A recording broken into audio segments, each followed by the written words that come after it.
Assalamualaikum warahmatullahi wabarakatuh. Sugeng enjing para siswa sedanten dipun kabari dinten iki. Mugi-mugi para siswa tansah diparingi kesehatan kalian Allah Subhanahu wa taala.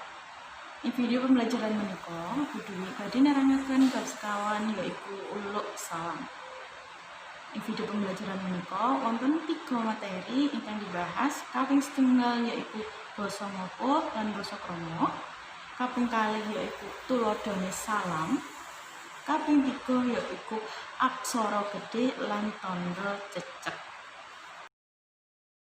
Ragam basa Jawa kemata dadi loro yaiku basa ngoko lan basa krama.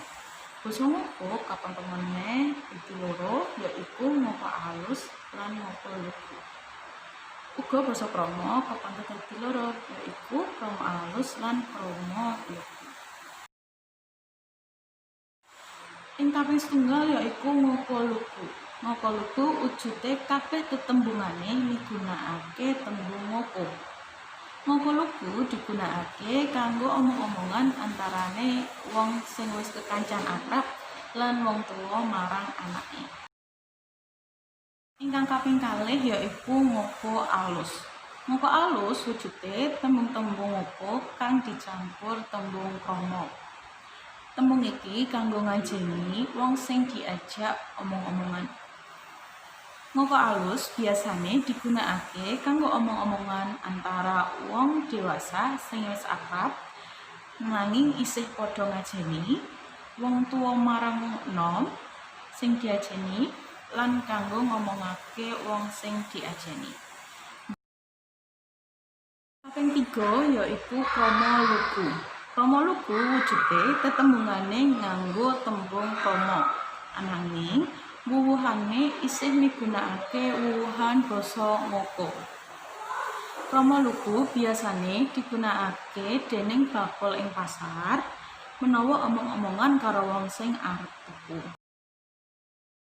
Kaping sekawan yaiku krama alus. Krama alus wujude kabeh tetembungane migunakake basa krama. Krama alus digunakake kanggo wong nom menawa matur marang wong tuwa, anak buah marang pimpinan, lan wong sing durung kenal. Salam yaiku pakurmatan kang diaturake nalika ketemu wong kanggo pambuka arep-arep. Tuladhane salam yaiku kaping setunggal sugeng enjang, selamat pagi. Artine yaiku salam kang diaturake nalika wayah esuk. Kaping kalih yaiku sugeng siang. Sugeng siang yaiku salam kang diaturake nalika wayah awan.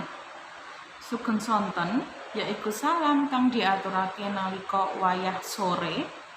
Sugeng dalu yaiku salam kang diaturake nalika wayah bengi.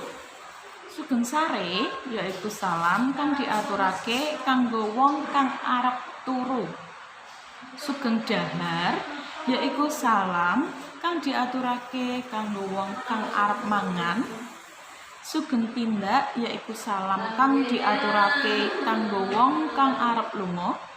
Sugeng kondur yaiku salam kang diaturake kanggo wong kang arep mulih. Lan sugeng rawuh yaiku salam kang diaturake kanggo wong kang sing teka. Aksara gedhe utawa huruf kapital digunakake kanggo bab-bab yaiku miwiti ukara atau memulai kalimat. Tuladhane yaiku omahe ing kulon dalan. Wonten kalimat iki ngagem aksara gedhe. Tuladhane kalih yaiku jenenge wong atau nama orang. Tuladhane yaiku Bu Ina arep tindak. Ina adalah nama orang, jadi Ina menggunakan huruf besar. Jenenge dina atau nama hari. Tuladhane yaiku dina Minggu, sekolahe prei. Minggu adalah nama hari, jadi menggunakan aksara gedhe atau huruf besar. Kemudian jenenge sasi atau nama bulan. Tuladhane yaiku saiki sasi November. Terus November itu adalah nama bulan, jadi N-nya menggunakan huruf besar. Jenenge kampung, desa, kutha utawa sawijining papan, yaiku tuladhane Bu Dewi tindak Semarang. Semarang adalah nama tempat, jadi menggunakan huruf besar. Nulis judul utawa irah-irahan. Menuliskan judul. Contoh, buku basa Jawa. Jadi setiap katanya itu selalu diawali dengan huruf besar.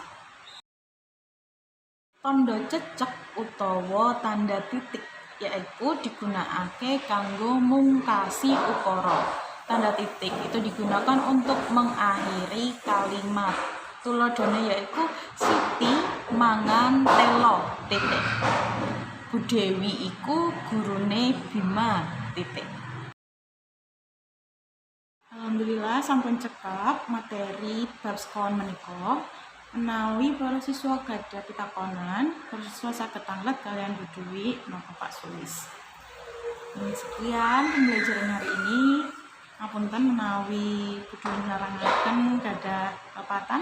Bu Dewi ngapunten. Matur nuwun. Wassalamualaikum warahmatullahi wabarakatuh.